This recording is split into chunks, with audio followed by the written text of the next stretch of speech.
저희가 11일 우크라이나 러시아 전쟁 주제로 준비해 봤는데 드론 앞에 G. 자, 준비된 영상 보면서 설명드리겠습니다. 신범철 센터장님, 지금 장면 좀 설명을 해주세요. 저게 지금 화면에 나오는 것이 북한의 240mm 방사포입니다. 다련장 로켓포인데요. 우크라이나군이 그것을 드론으로 저렇게 타격을 한 거죠. 정밀 타격하고 그것까지 화면으로 이렇게 확보하는 모습까지 볼 수 있었으니까 전 현대 군사 양상이, 전쟁 양상이 얼마나 바뀌는지를 잘 보여주는 겁니다. 그러니까 지금 뭔가 드론이 뒤로, 조그만 드론이 뒤로 뒤로 날아갔는데 포탄에 맞으니까 포탄이 튀어나간 거군요. 그렇죠. 그러니까 저것을 확보를 한 거죠. 저기에 북한의 240mm 방사포가 있다는 것을. 그래서 한 대는 촬영용 드론이 떠 있는 거고요. 다른 한 대는 공격용 드론이 뒤에서 접근해서 폭발을 시킨 거죠. 그렇군요. 저게 많은 분들께서 예전에 1990년대에 북한이 서울 불바다로 만들겠다 했던 그것이 기억나실 텐데요. 바로 저게 240mm 방사포가 서울 불바다용으로 북한이 배치해 놓은 겁니다. 그러니까 저걸 러시아에 판 거예요, 북한이? 저 러시아에 수출했다고 봐야겠죠. 그런데 지금 왜냐하면 휴전선에서 서울까지의 거리가 60km 정도 되거든요. 그래서 서울 타격용인데 지금 북한이 저것만 러시아에 판매한 게 아니라요. 북한의 여러 가지 재래식 무기를 많이 러시아에 수출했고 또 러시아는 그것으로서 경제적 보상을 하고 있다는 정보가 들리는데 그만큼 북한과 러시아 관계가 밀접해 있다 볼 수 있고요.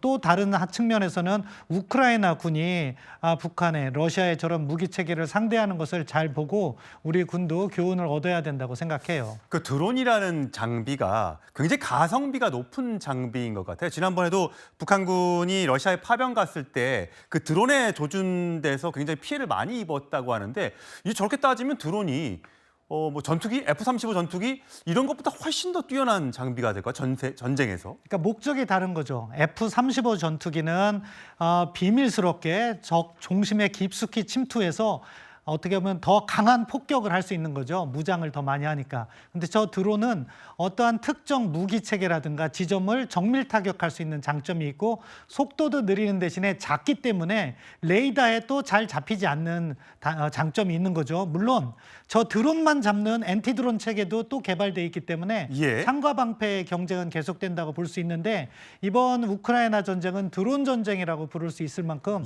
저런 드론이 잘 활용되고 있다.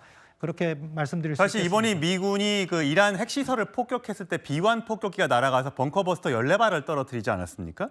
그렇다면 그런 그 지하에 깊숙한 그런 장비의 그 시설에 대해서는 그런 첨단 무기가 투입이 되고 저렇게 지상전 작전을 펼칠 때는 저런 드론이 활용이 되고 근데 사실 우리나라 같은 경우에는 휴전선 아까 말씀드렸다시피 서울하고 60km 또 평택 미군기지와도 굉장히 가깝기 때문에 이란이 만약에 그때 당시에 이스라엘을 보복하려면 장거리 미사일을 보내야 되지만 북한은 우리나라의 그 휴전선에 장사정포를 갖다 배치하면 우리가 직접적인 타격을 받을 수밖에 없기 때문에 사실 이란과 미국의 전쟁과 우리와 북한에는 이건 좀 차원이 다르다는 얘기를 하더군요. 정말 잘 지적해 주셨는데요. 90년대에도 미국이 북한을 폭격하려는 계획은 있었는데 그때 우리가 그것을 막았던 이유가 본질적으로 그겁니다. 수도권에 배치되어 있는 이 장사정포를 막을 수가 없기 때문에 북한의 핵시설을 제거한다 하더라도 자칫하면 한반도에서 전면전이 발생할 수 있다. 그렇기 때문에 저희가 막은 거죠. 그럼 역으로 북한의 입장에서 보면은 저런 장사정포들이 사실은 한국에 대해서 억제력을 작동했다고 볼 수 있는 거고요. 근데 지금은 더 나아가서 북한이 사실은 저런 240mm를 넘어서서 300mm, 600mm 이렇게 해서 평택이나 또는 저희 계룡대가 있는 논산까지 타격할 수 있는 무기 체계가 있고 더군다나 핵무기까지 갖추고 있기 때문에 이란과는 비교할 수가 없다. 그렇게 말씀드릴 수 있겠습니다. 아까 좀 전에 제가 미국의 벙커버스터 말씀을 드렸는데 북한도 지금 지하에 시설들이 많이 있지 않습니까? 핵시설도 지하에 있고 또 김정은의 집무실 지하 벙커도 지하에 깊숙이 있다고 하는데 사실 이란에 있는 핵시설은 100m 밑에 정도에 있다고 하는데 북한의 지금 대피소는 지하철역, 지하철역보다 더 밑에. 그래서 굉장히 깊다고 하는데 그렇다면 벙커버스터가 침투할 수 있는 겁니까? 이제 이렇게 생각하시면 돼요. 지금 미국이 이번에 이렇게 사용했던 GBU-57 같은 경우가 한 60m 정도 간다고 하잖아요. 예. 그럼 만약에 200m를 타격을 하려고 하면 같은 장소에 계속해서 반복적으로 3발, 4발을 떨어뜨려야 되는 거죠. 예.